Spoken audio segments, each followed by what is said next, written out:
Sin City. They call the rising sun, and it's been the ruin of many a poor boy. And God, I know I'm one. My mother was a tailor. She sold my new blue jeans. My father was a gambling man down in Sin City.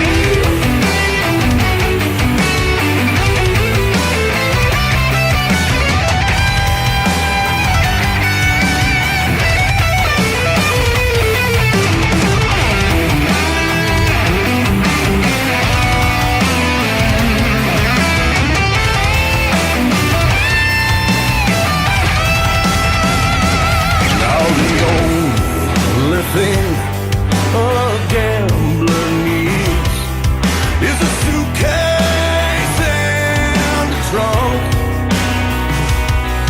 and the only time he's satisfied is when he's on a drunk. I've got one foot on the platform, the others on the train. I'm going back to Sin City to wear that ball and chain.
Sin City, they call the rising sun,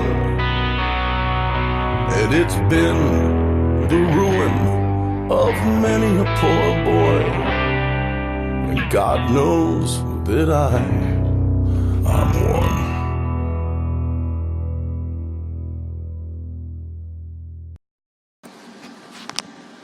And good Friday evening. You are listening to The Hardy Show. Sports Talk Speaker Radio, iHeartRadio.com, the Sports Talk Speaker app. It is officially Super Bowl Friday. It is officially the start of the weekend. Nothing better, right? There can't be nothing better than the start of Super Bowl weekend and Friday. Nothing better. The only thing better would be actually being in Minneapolis, Minnesota right now. And I recommend anybody out there, even if you're not a diehard NFL fan or a diehard football fan, save up the money and go to at least one Super Bowl in your lifetime.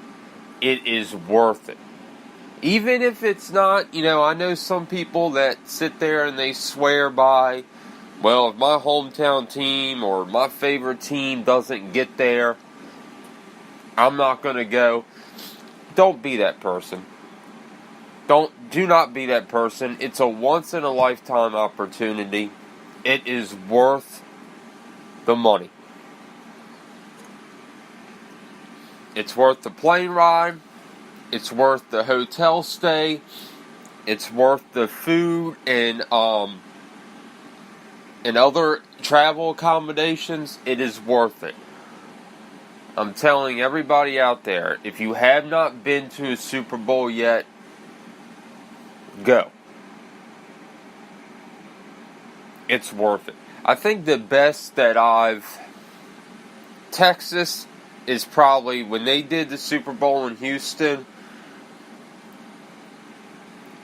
I don't want to compare cities that have done Super Bowls here, but Houston was very well done. And it's a great place to go for a Super Bowl. Not saying that Minneapolis isn't, but this time of the year, thank gosh, it is a dome. And that's why the Vikings got the dome, people. They wanted to have a Super Bowl. They knew we're not going to get a Super Bowl when our average temperature in the wintertime is negative 10 degrees. They're not going to give us a Super Bowl. If we have a dome stadium, we'll get one. And Minneapolis is a great city. It really is. I mean, you talk about just optimistic, friendly, nice people. That's Minneapolis, Minnesota. And I'm not filling a sponsor here or anything like that. That is the honest truth.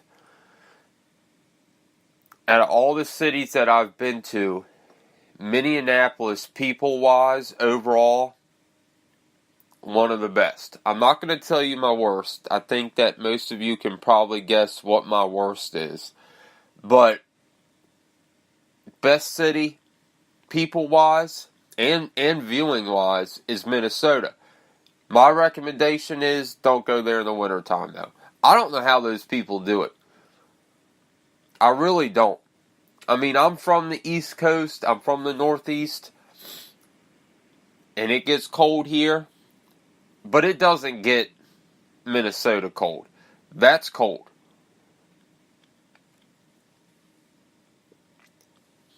When you can put 18-wheeler trucks out on a frozen lake because it's that thick, the ice is that thick, you know it's really cold there. And that's why the Vikings got the dome. And people ask that, that's a big question with cold weather teams. New England. They don't have a dome. It gets pretty cold in New England, in the Connecticut, Boston area. Green Bay. Lambeau Field. You've had some really cold games there. Is that much of a quote-unquote home field advantage?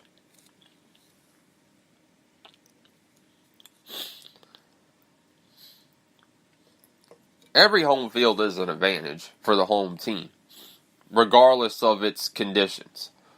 But I do believe, look at Green Bay's December record at home. They're just about unbeatable. They are a tough team to beat at home. And a lot of it, not all of it, but I do believe a lot of that is the temperature. Now, obviously, teams like Chicago, New England, Pittsburgh, it's not going to faze them as much playing a cold weather team in a cold weather stadium.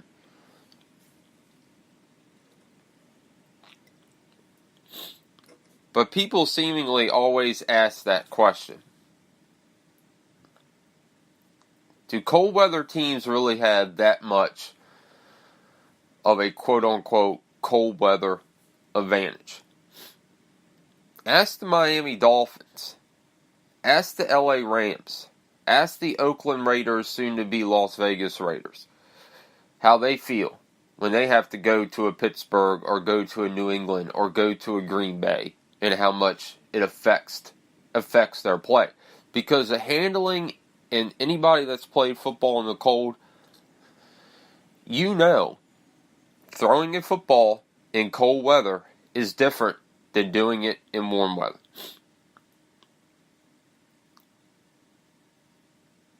When I played football in high school, quarterback position, of course, there was a distinct difference that I realized in our running backs especially, and wide receivers. The ball is different in cold weather. It's different throwing it, it's different handling it, and it's different catching it. So I do believe that is a real thing. Email for the show is hardy4824@gmail.com.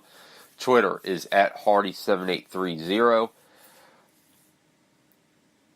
We're on the Sports Talk Speaker app, iHeartRadio.com, and YouTube.com. So today an incident happened in the Larry Nassar sentencing phase that I'm sure all of you have heard about. A father of 3 girls who each girl was sexually assaulted by this monster asked the presiding judge, who was not, some people have asked me this question, was this the same judge that sentenced Nassar to the 160 years and said, I just signed your death warrant? No. This is a different judge handling another part of the sentencing. And this man is never going to see the light of day again. And I'm a person that believes that states don't have the death penalty. I think should employ the death penalty for special circumstances. And this would be one of the special circumstances.